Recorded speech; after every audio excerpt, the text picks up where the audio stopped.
I don't know about you, but my journey's been touched with cancer. And I wonder if maybe joining the conversation today will be useful for you. I don't know. Come along and join us on Uplift today and find out. Talk soon.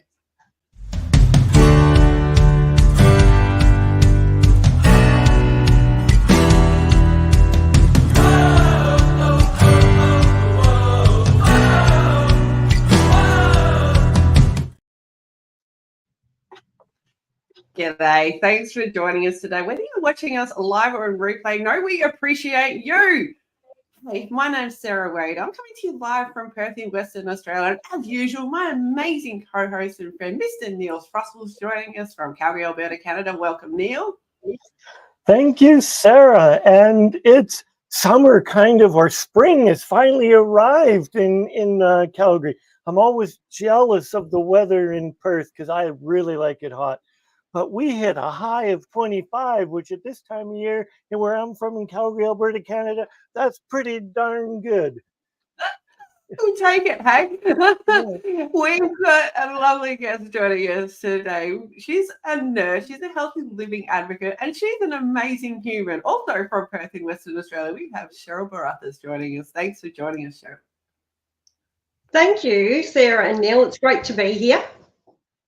Pleasure to have you. So I'm just going to ask a question. How do you go from being a nurse and working through the fact that you've got cancer and having a healthy, happy life? How does that all tie together for you? Well, it's weird, isn't it? I mean, I never thought that I would get cancer, Sarah. I was diagnosed with metastatic breast cancer at the end of 2020. And I discovered it myself, and I've worked many years in women's health in particular. I've been a midwife for about 27 years. I was a maternal and child health nurse. I ran women's health clinics up in the Pilbara for about 11 years. And I used to actually teach women how to check themselves for breast cancer. And I was casually lying on the bed one day, getting ready to go on a holiday the next day, literally a caravan trip up north for 3 weeks with a whole group of people. There's 22 of us on this trek. And I'm lying on the bed just absent-mindedly thinking, what am I going to pack for tomorrow? And, just having a bit of a casual feel of my boob, and found this massive mass. And as soon as I found it, I knew that I had breast cancer because I had taught people how to check for cancer for many years and was attached to my rib. Yes. Oh, she's come back again. Sorry, we lost you ever for a moment. So go back in time, Sheryl, for us for a moment. So you were laying on your bed, you found this lump, and you knew you had cancer. Like, I can't imagine what went through your head. Tell us a bit more. Because I've been teaching people how to check themselves for so many years, I just knew that that was a very ominous lump. It was huge. It was about 3 centimeters long to be exact, and I could feel that it was attached to my rib. So it was a pretty horrendous time, and I actually did go on the holiday the next day, but I booked appointments for when I came back. I knew the journey that I was going to be on. It was pretty horrendous. I kind of had to put that in the back of my mind, I guess, while I tried to enjoy a trip. And it sounds crazy, but I did prepare myself mentally on that trip for the journey that I was about to undertake because I knew that it was not going to be great. So yeah, I did that. I've always been health conscious. I've always liked alternative health therapies and run a lot of health clinics for women in particular, and women and babies and those sort of things. So it's a topic that I've always been really passionate about.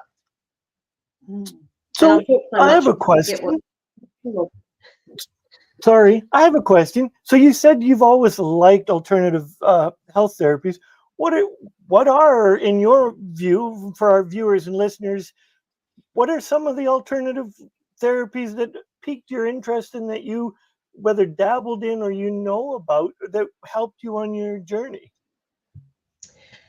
Things like massage. I have as a midwife, I've been a midwife for 27 years. While I've looked after women in labour for many years, I've been interested in massage and things like reflexology. I'm not a qualified reflexologist, but I have learnt trigger points that have helped women in labour get through the labour pains, and I've been using aromatherapy now for 28 years. I've also dabbled in meditation, or not dabbled, I've done meditation now for 28 years. I did that before I had children. I started doing that. And I can meditate so easily now, get myself into a zone that takes a bit to get out of. And all of those sort of measures can be really helpful for people when they're going through things, and even medical procedures. If you can learn to breathe your way through painful medical procedures or long scans and things like that. And as a patient, I think there's nothing more comforting than having a nurse who cares enough about you to actually offer you a massage if they have time. It's the little things, absolutely. It's the little things that are so big when you're a patient, absolutely. So as you've journeyed forward, and you've looked after not only others but yourself, and you've gone through various modalities. I remember saying off camera that you found things like reiki to be very beneficial, and at first you were like, well, this isn't going to work. What was that part of your journey like? That was a really interesting part, Sarah. And look, I tried reiki probably about 8 years ago. I was doing yoga one day, and I just became aware that I couldn't take a full breath. And I didn't know why, because there was nothing wrong with my lungs, or I didn't have a cough, or I hadn't had the flu or anything like that. And one of my friends at the time, his sister was a Reiki therapist, and he mentioned that. He said, oh, Kath might be able to do some Reiki on you. And I went in there with a very open mind. I didn't know what Reiki really was. She didn't put her hands on me at any time during the treatment, but halfway through the treatment, I just suddenly took this massive involuntary breath, and I felt something. I felt like a blockage clear in me that I couldn't even explain. And when I walked out of that appointment, I went home and I laid on the floor, and I could take a deep breath again. It was quite phenomenal, and I didn't even really understand it then. And after that, I had one more treatment, because it happened to me again about 6 months later. I went and had another Reiki treatment, and again, it cleared, and I just thought, there's something in this. But I was healthy at the time, so I didn't even go and have that therapy again, because I didn't feel the need to. So anyway, when I was on chemotherapy and I was at yoga one day, I'd only just come back to yoga because I'd recovered I had to have a double mastectomy and lymph glands removed and everything. My cancer was major. It had already spread around different parts of my body as well, which was pretty terrifying.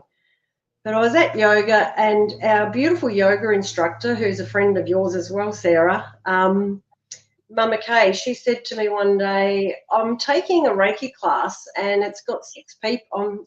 I've got 6 students, and I wonder if you'd be interested in being our guinea pig and letting us practice on you. You'd have 6 hands on you at once. And I just went, well, you know what? I just want this cancer out of me. I will try anything, absolutely anything. So I went along, and at the time I was on chemotherapy. I don't know if you know much about chemotherapy, but it just gives you this massive fatigue that I can't even describe. I felt like I was 105 when I was on chemotherapy. No energy whatsoever. I'd go out and hang out some washing. I would be absolutely exhausted, have to lie down. If I didn't sleep, I'd vomit.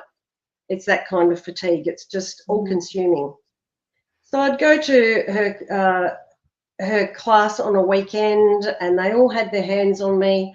The next day, I would just feel amazing. I had so much energy. I could take my dog for a walk in the bush. It was the only time I actually felt like I was living when I was on chemotherapy after my Reiki treatments. And I would have them every second Sunday, and it used to get me through that really bad part. That first week after chemotherapy, you're absolutely flat. I'd be in bed for a couple of days just staring at the wall. After I had Reiki, I'd be out bush, I could do housework, I could participate in life again. And it really got me through my chemotherapy. It was amazing to the point that I became a Reiki practitioner myself. I absolutely love it. I know that it works. I can do it on myself. I love being able to treat people. My daughter came around last night and said, "Mum, I need a Reiki treatment. I just feel so awful." So I'm looking forward to seeing her today and seeing what kind of effect it's had on her, because she's very reactive to it, responds really well to it.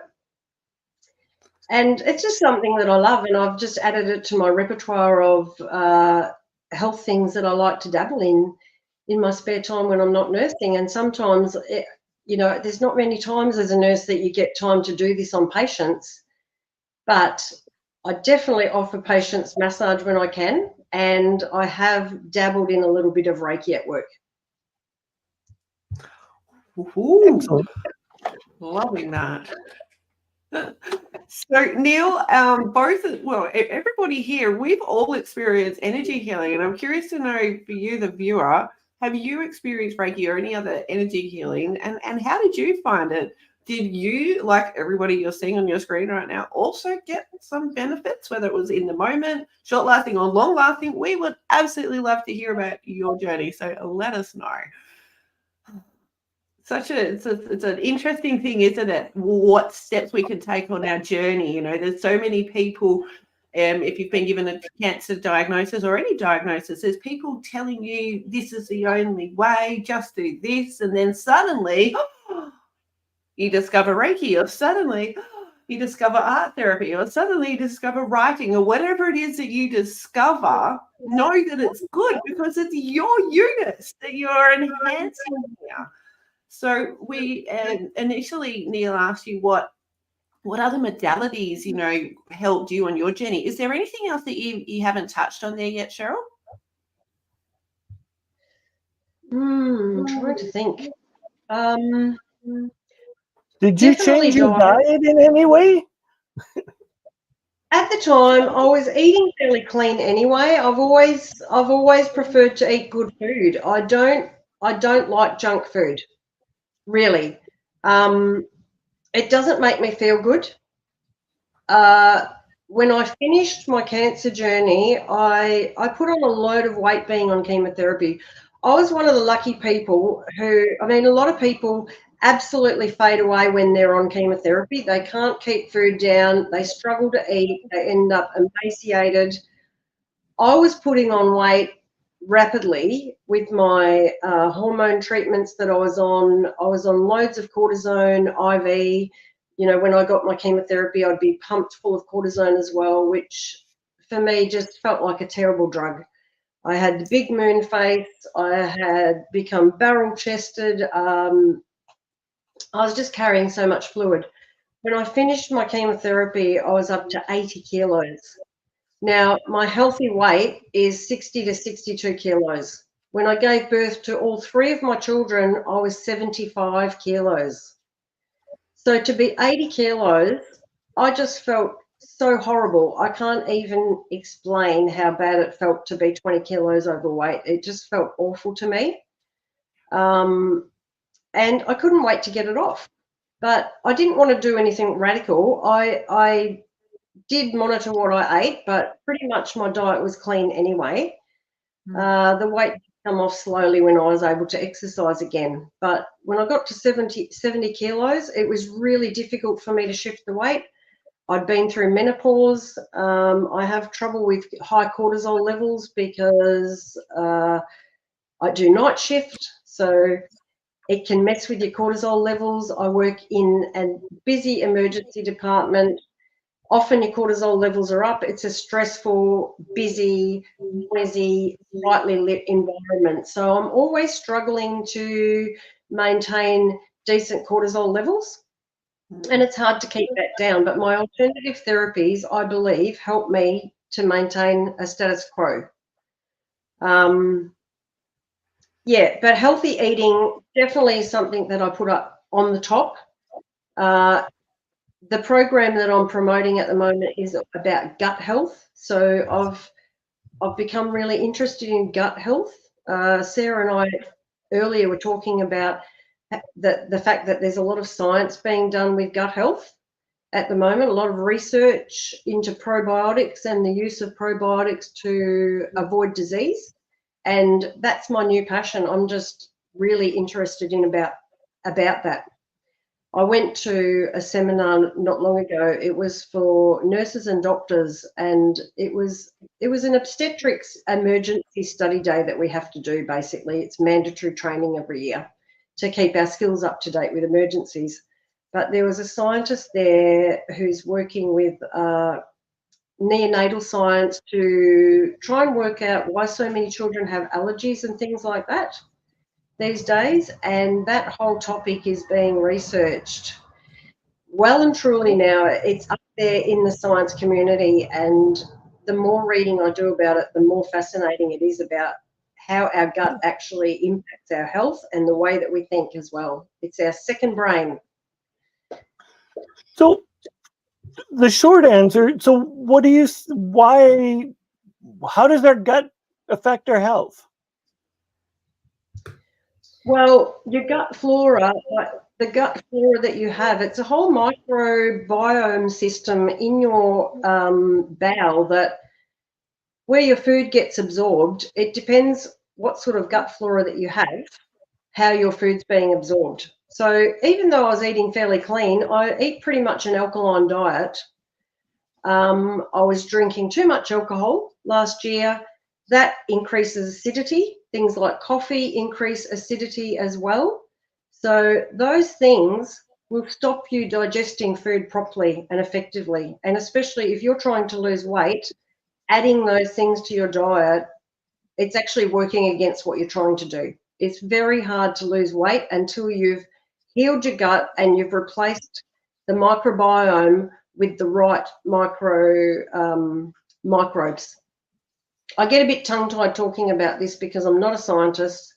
Yep. Some of what the scientist was talking about was way above our head, but it really brought home to me that nurses and doctors actually don't know very much about the microbiome. And why aren't we being taught that when we can have such a massive impact and talk to our patients about it? We need more education about it. So that's something that I'm trying to do myself, educate myself so that I can pass this knowledge on to patients. I love that you've brought that up. There's so many ways that we can educate ourselves, and absolutely agree. The more that the doctors and the nurses who look after us know, the more benefit we get. Yeah, so bring that on. I love that there are more people out there researching this. For me personally, I know that when I researched it, there's quite a big difference actually between the gut health of someone who's neurotypical and someone who is neurodivergent. So I absolutely love now that this is another area of research that's coming out and we're really starting to get into. So whether you are an ND, NT, whether you're a human or an alien, I don't know. Maybe that second brain of yours is trying to tell you something. We can listen. What's yours telling you? Neil, what's yours telling you? Is it saying like it's cookie time or what's going on over there? It's always cookie time. So my stomach thinks, but that's not really as healthy as I can be or could be. But I have friends that send me regularly healthy versions of cookies so that they're removing the processed ingredients of it. And I love to experiment because I have a motto. I've not met a cookie that I've not liked. I may not want to try it again, but I still liked it for whatever it was worth. I've had them with dates. I've had them, there's any kind of concoction. And if they label it as a cookie, I'm willing to try it. Some more than once. I love that. I think, there's so many ways that we can have fun with our diets whilst adhering to whether it's a low histamine diet or, low sugar or whatever it is. We don't have to be stuck with the bland and the boring. We can make it colourful our way. Sheryl, have you noticed any food trends that might be useful for somebody on a wellness journey that you're aware of? Well, the FAT program, which is the program that I'm promoting and selling at the moment, it's based on an alkaline diet. So it's creating an alkaline environment in your stomach that helps you to lose the weight. And look, this is a controversial topic. Not everyone believes in that. We have people doing carnivore diets and all kinds of things. I think it's like we said before, Sarah, it's about finding something that works for you. It's about how your body responds to it yourself. Yeah. Personally, my diet was good, but things like coffee, alcohol was hindering my ability to lose weight. So I was down to 70 kilos. So I'd lost 10 kilos after I'd finished my chemotherapy. The last bit, it just seemed so difficult to get off. And I was blaming my hormones for it. I was blaming my hormone treatment for it. I actually thought that that was the reason that I couldn't take the weight off. I went on this gut health program. It has completely changed my gut health. Just the way food moves through my bowels now is completely different. I have more energy. My skin has changed. It's just changed everything about me. And I just love the program so much that I've become a mentor. And watching people change their lives and actually get weight off and feel good about themselves and be able to have treats sometimes, but control themselves, control their eating so that they're not putting on too much weight. That's just extremely satisfying for me, because for me, it's been life-changing. I feel better. I can move better. I can be there for my children better. I'm a happier person. So taking control of my weight has changed my psyche completely. I'm just so much happier, and I want other people to feel as good as what I do. So, and I've learnt in this journey of weight loss that if you can heal your gut and put the right probiotics into it, you're burning weight off quicker. You get to your goal weight, and then you can sort out how to maintain that. So still, I weigh myself once a week so that I keep on track. If I've eaten things that don't make me feel good on the weekend, you can always start again on a Monday.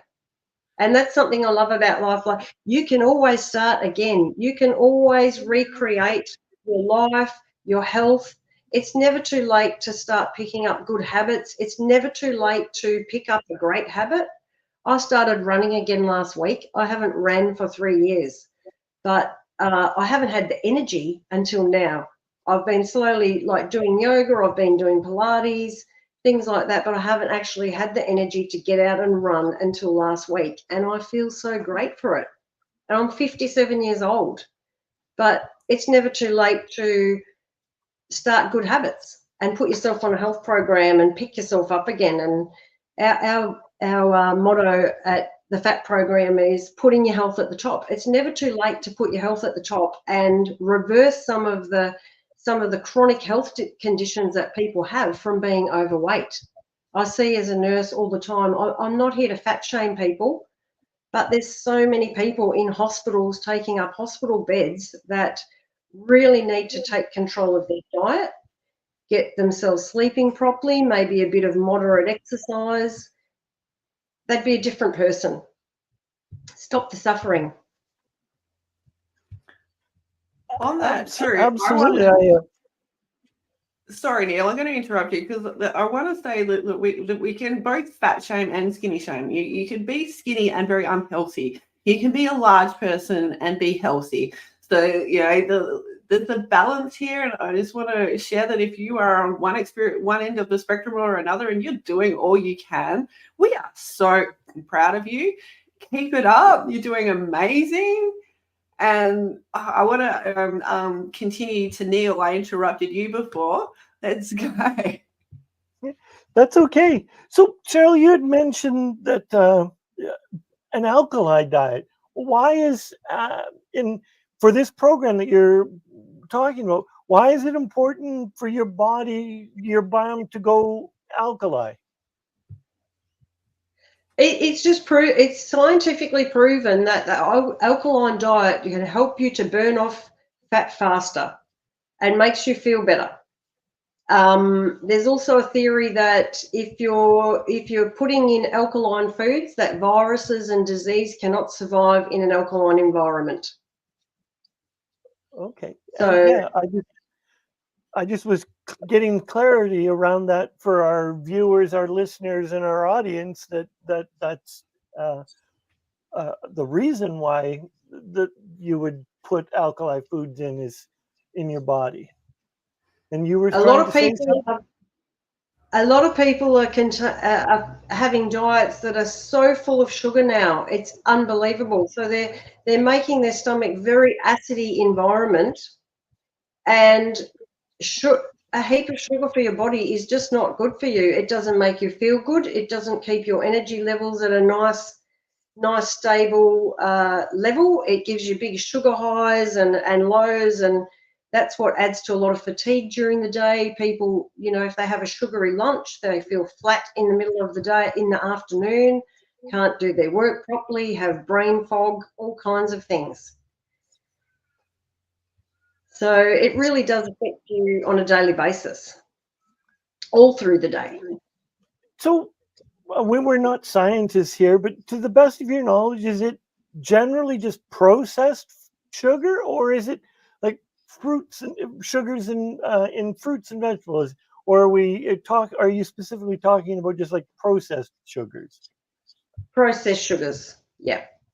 Processed sugars. I mean, it's not great for your body to have too much fruit either. There is such a thing as overdoing it, and that's why I guess that we used to get taught for the 5 and 2, or 5 vegetables and 2 fruits a day, because you can overdo your fruit. And you see a lot of people blending up and using little whizzes and shakers and all kinds of things to blend up fruits and vegetables now with their juices.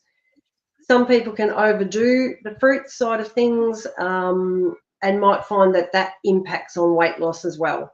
So you can definitely overdo fruit, but really I'm talking about all the junk food in society today that I think is making it really hard for people to make good choices.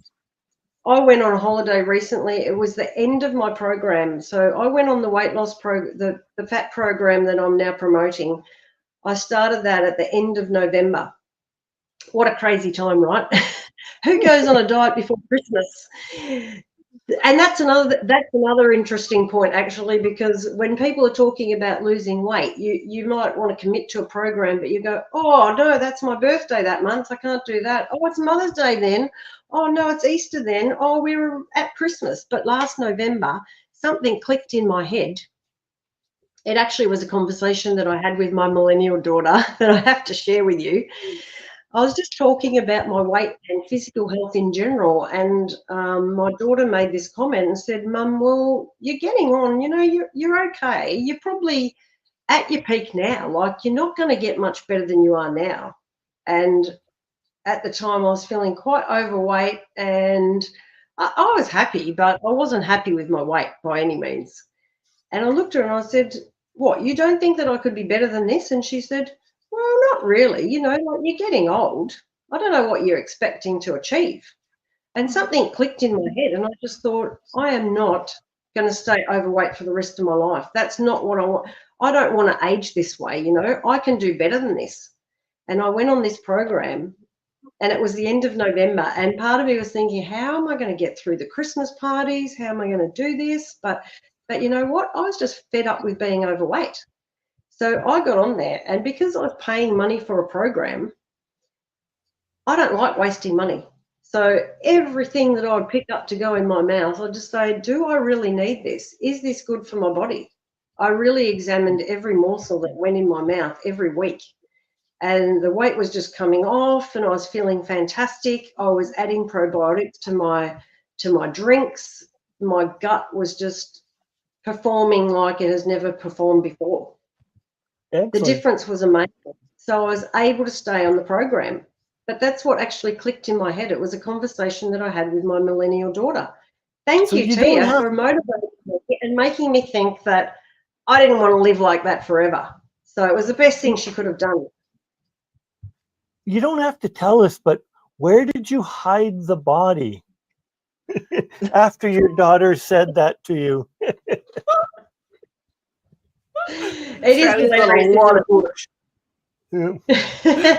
I love the honesty of young people and old people, actually. You can get honesty from both of those. That's one of my mottos, to spend more time with those under 10 and spend more time with those over 70. Because they're both, That's great. I learned so much from both. That's such great advice, Neil. I wish that people under 10 actually ruled the world. It'd be a lot better place at the moment, I think. Ooh, I'm curious to know where that thoughts come from. Most of the viewers know that I have a 7-year-old. She's very much about saving the world, and I love that. From your perspective, Sheryl, how would kids under 10 be the better rulers of the world? I just feel like at the moment our world is more divided than it's ever been. With all the talk about inclusion and multiculturalism, I just feel like we are all actually more segregated than ever. And I'd love to see more people come together, more cultures come together. I'd like to see more people think about like the view of the whole world. I mean, children are just so beautiful. They're so honest. They're not racist. They don't sweat crazy. They don't worry about crazy things like adults do. Yeah, it'd be great to see world peace, wouldn't it?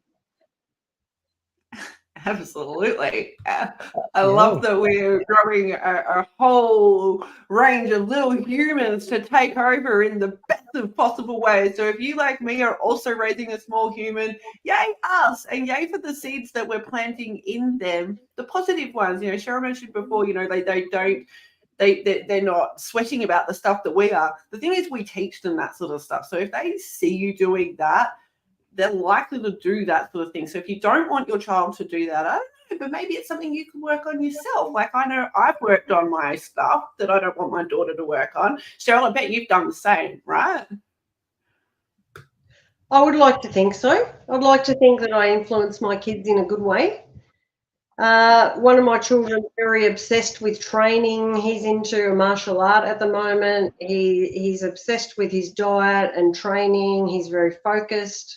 And I love seeing that. I love seeing people take control of their life and recreate themselves and, strive to be their best. Absolutely. I love that you've mentioned recreation several times. We do go on so many journeys in our life.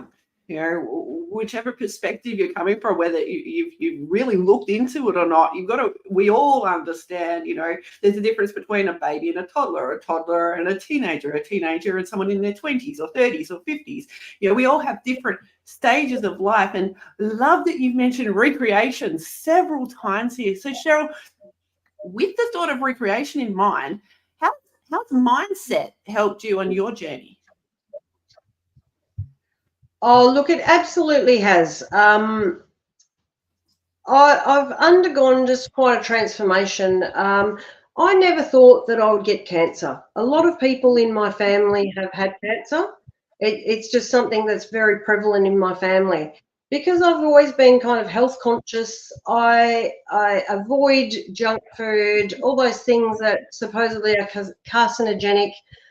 I never had it in my head that I would get cancer. I used to think the opposite. I used to think I'm a really positive person. I know that my family have largely had cancer, but I don't think that's going to happen to me. When it happened, it was quite a shock, and you could probably relate to that, Sarah. You get a lot of advice from people when you have cancer about what's going to work. And emotionally, it's just a really supercharged time. Like, I remember probably the worst part of my cancer journey was actually telling people that I'd been diagnosed. That I found the hardest thing, because people were devastated. I would be feeling strong, so I'd phone someone up to let them know the news, and they'd just fall apart. And that was one of the hardest things, telling all the people that are close to you that you've got cancer. But also out of bad things come good things, right? And it really does. It's really changed my whole way that I look at life. actually, and made me just reprioritize a lot of things. We worry about so many insignificant things in daily life that just aren't important. And when you go through something like that, you really go back to basics. And it's like everyone, like through COVID, everyone just really, we were all locked down. Our life became very simple, didn't it? But when your life's simple, you can actually look at what you're doing and where you're spending your time, where you're spending your energy. So I had a lot of time to lie around when I had cancer, thinking about where my life was going, what I actually wanted to do in my life, how I was spending my time. And the program that I'm on with now, that I'm promoting, I'm working with a lot of women who they're independently employed. They're running a business that they're choosing to work their own hours. It's very empowering. I mean, I'm still working as a nurse. I'm still working hard as a nurse, but in my spare time, I'm finding things that I like to do. And for me, it's just the spice of life. Like on my days off are spent full. I love doing what I'm doing. I go back to work energized. A lot of the people that I work with spend their days off recovering from shift work. I don't feel like that. I feel like this program has given me a zest for life that I haven't had for so many years. I can't even think of the last time I felt this good. I really can't. Wow. So Yeah, it's wonderful. Things that I love. On that, across the screen right now, we have Facebook details for Sheryl. If you would like to get in touch, please feel free to reach out to her. As she's mentioned, she's a nurse. She works full-time. This is her side gig, so please bear with her. If she doesn't get back to you immediately, she will do her very best. But there's so much that she can share if you're on that journey and you're looking for support with your weight loss journey. Please feel free to reach out. I know my weight has fluctuated quite a bit over the years, and it's been a variety of things: medications, stress, injuries, lack of exercise, so many things. If you were to think about maybe the first 3 steps that you took in that journey, you mentioned, just that light bulb moment you had. What else happened? What was the next couple of things that happened for you on your weight loss journey, Sheryl?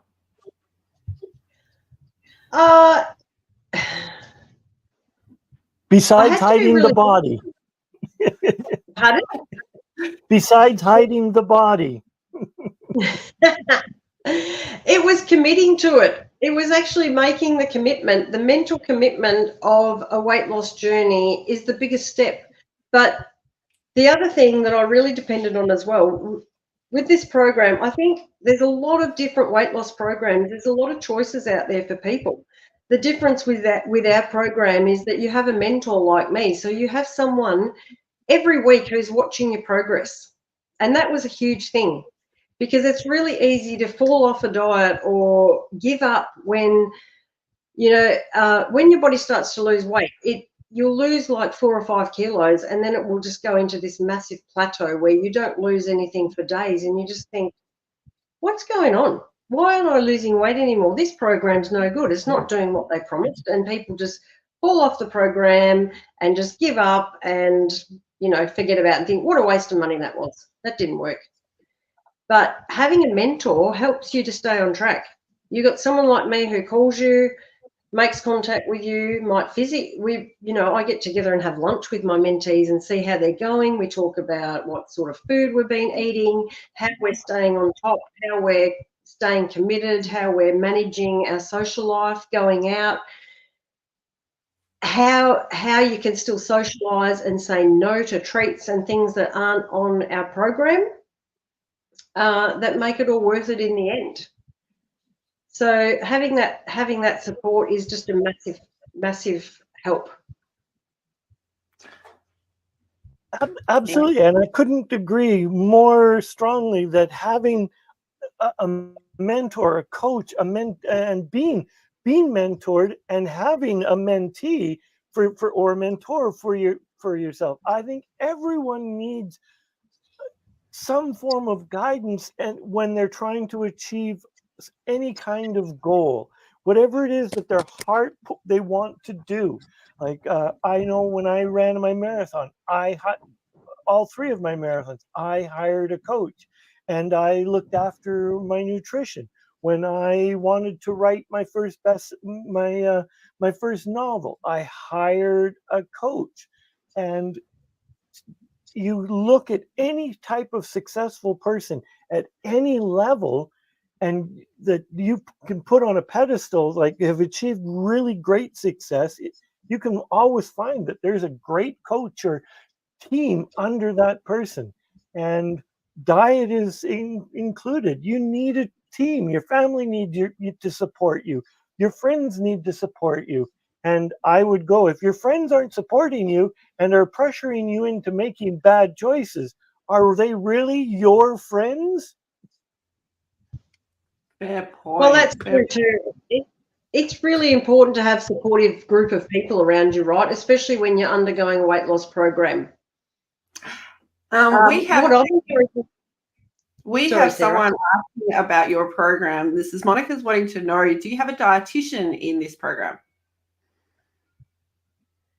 There's not a dietitian, but a lot of work has gone into this program. It's been put together by, like, it's a scientific program. It's proven. It's been put together by nutritionalists. So it is definitely a professional, proven program. We have different programs as well.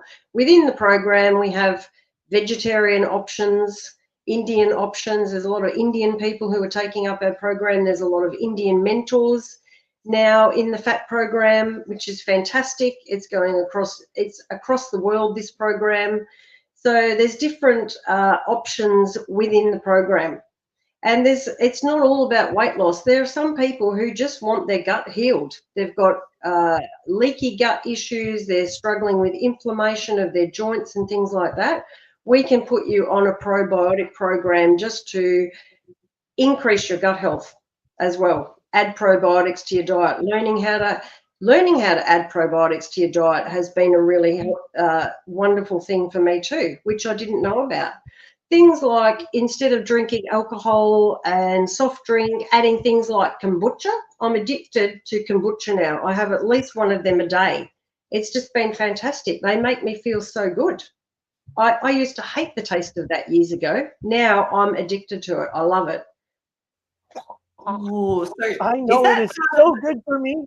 Sorry, I know it's so good for me, but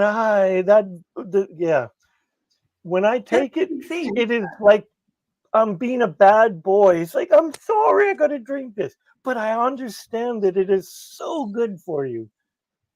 There's lots of things like that too, you know, like whether we're coming out for like a cold or something like that, you know, some of the things that I've seen people put in their bodies that maybe look like salad dressing to a lot of us. There's so many benefits in drinking that onion and parsley juice that they're sculling it down, getting it in their bodies and looking after themselves. I'm wondering then, have you got any tricks that you can share about getting over some of those maybe not the most best flavoursome things that we know we should have in our bodies? Anyone got any tips? You know, it actually makes me wonder if, when you've changed your gut flora, if it actually has an impact on your taste. I really think that maybe it does, because I really didn't like things like kombucha before. And I really love that now. I really love like vinegary solutions now. Like I add things like kimchi to my salads. I love it. I never used to like it. So maybe my taste has changed along the way. I don't know. But I definitely, when I started this weight loss program, there's a thing called Goop that we have in the morning, and it's basically phyto greens, and for me, it's the best part of the program, and I still do that in the morning because it makes me feel so damn good. And we mix up phyto greens with some aloe vera juice, and there's another vitamin, it's a condensed vitamin drink that we have, mineral drink. We mix that up in the morning. It's called Goop. And it's how we start our body off in the morning on the program. And I literally used to look at that and think, this is medicine.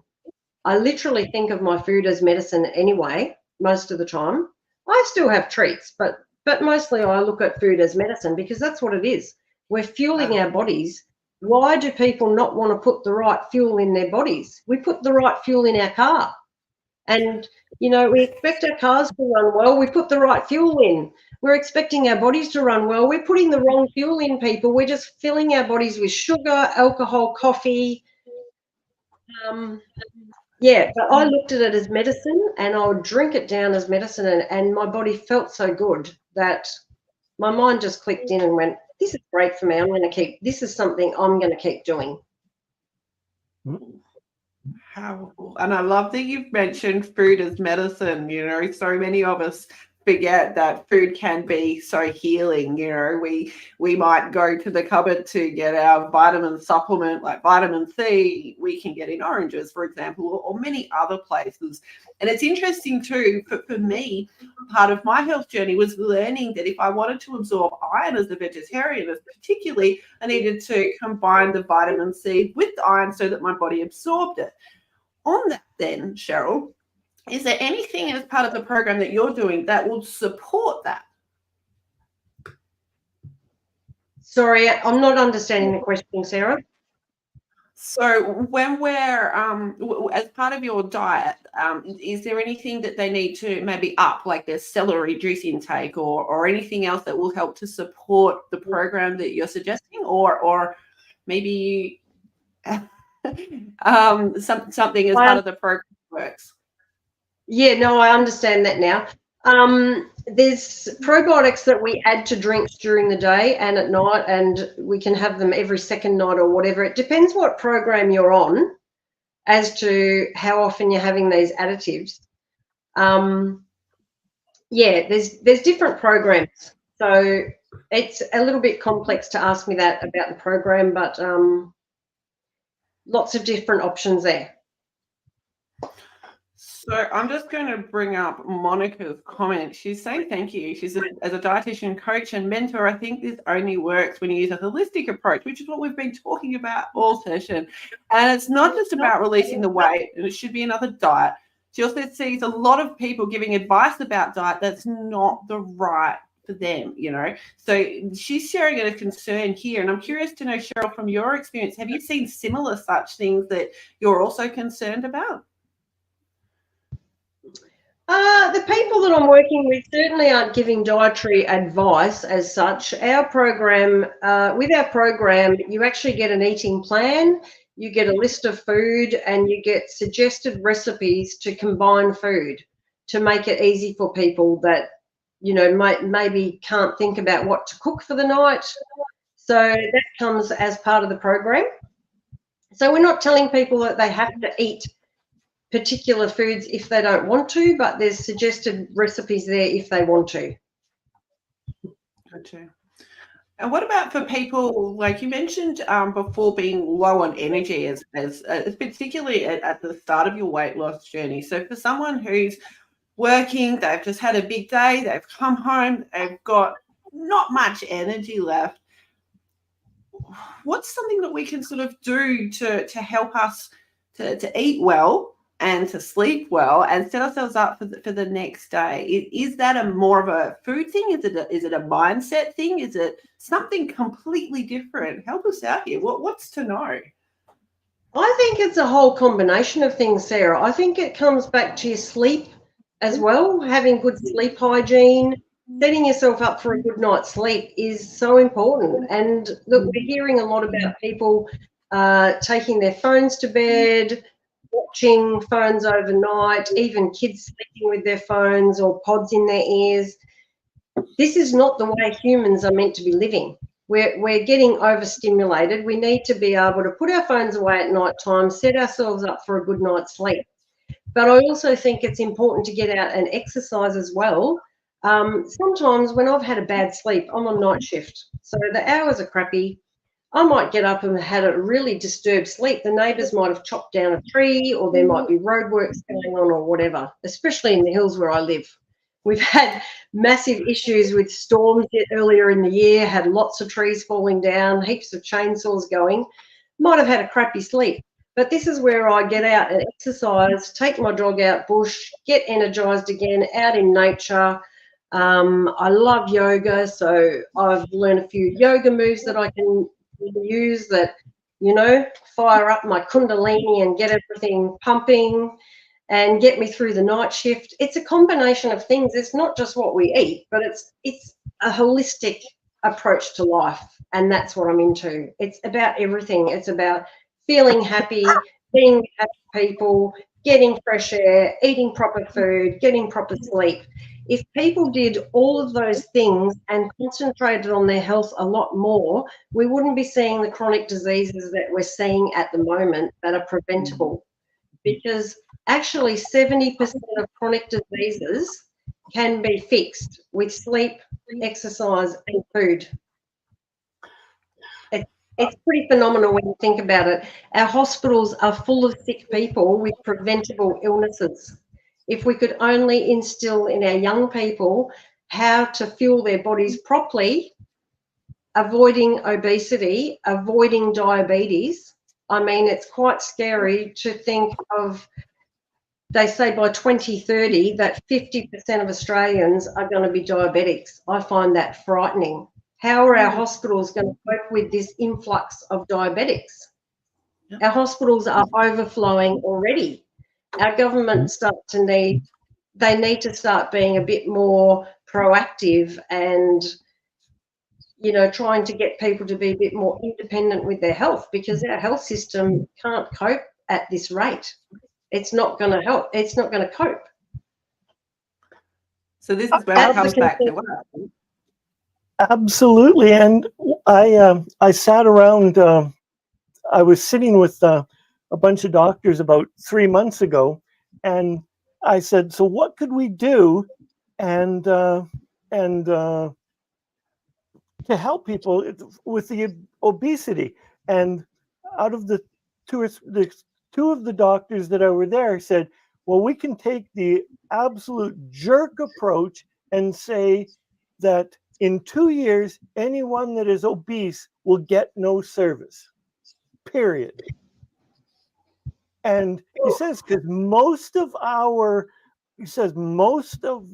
patients are obese and most of their health concerns are directly related to it. And he says that wouldn't fly, but he says when they get no service, it diminishes the population and it dead frees up. But he says, but nobody can do this. He says, because it's just not done. But he says, they're talking about that's the radical approach that they are seeing, that we need to instill some form of self-acceptance or self-care, that I need to look after my health and do whatever it takes. But we're pretty apathetic that it's always somebody else's job and I'll just take what's convenient. So it was a pretty radical conversation, and I almost spit my coffee out when one of these doctors suggested this to me. Subtly hit your too. Yeah. Look, I don't know. I mean, that all I can say, the health system is not going to keep coping the way that it is at the moment. I mean, we're seeing hospitals just so full all around Australia. It's not just here in WA. We had a child a couple of weeks ago that came into our emergency department with chest pain. It was a 10-year-old and they weighed around 100 kilos. I think she was 102 kilos at 10. So again, I'm not here to fat shame, but that's extremely unhealthy. How can we have children that are so obese? It's not fair. It's neglectful. What sort of life is that child in for?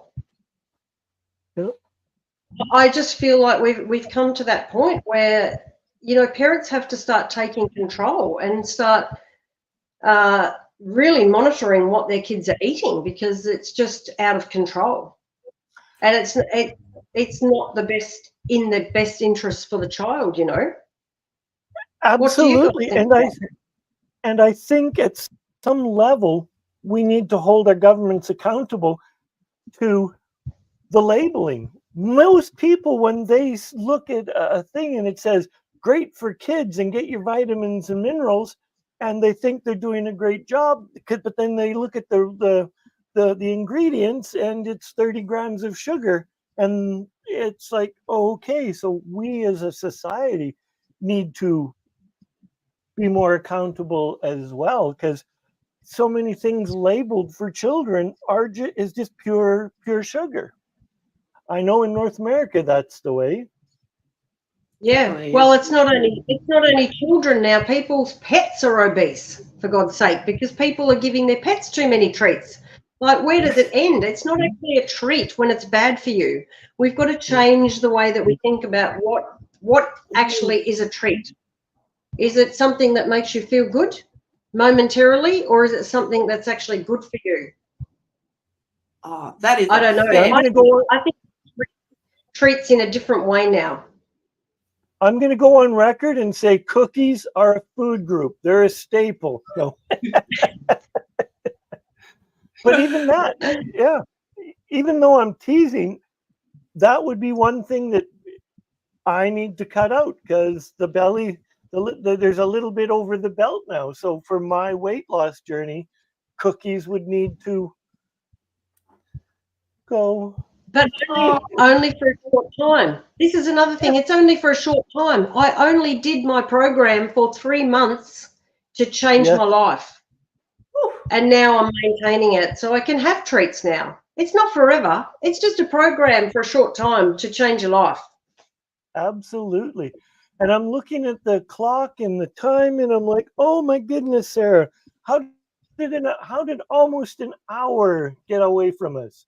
It's like, thank you, Sheryl, for being part of this journey. And if I was to leave, I'm going to ask you to spend a few seconds to think about what you would like to leave our viewers and our listeners on replay with a little bit of word advice. And I'm going to just say, find out what it is that you want to do in life and go and get it, and put as much energy as you can. Stay healthy and just go and try to succeed and get it done. Sheryl, your thoughts you'd like to leave with your viewers? My thoughts is that I can't believe that we've talked so long about this, and it's just a great topic because it is so important. And my thing is, just take control. Like, you get one life, make it your best. And it's never too late. It's never too late to change. It's never too late to change bad habits. You can stop a bad habit and start a new habit, and in 3 weeks that becomes your habit. It's never too late to change. Get the help you need, get control of your life, and just live the best life that you can, because you never know when it's going to get cut short. Thank you. Oh, powerful. I don't know about you, but I really enjoyed this episode today. And if you would like to subscribe to our channel, you are welcome to do so. If you would like to get hold of Sheryl, her information is going across the bottom of the screen right now. And of course, we would love to see you on forthcoming episodes of the Uplift Show. So much to absorb, like physically, mentally. At the end of the day, we hope from the Uplift team, we hope that you do your way and you explore and be the best you can be. Because let's be frank, as we design the life we desire, you are so worth it. So thank you so much for joining us today. We appreciate you. We look forward to seeing you next time from the Uplift team. Take care. Take care.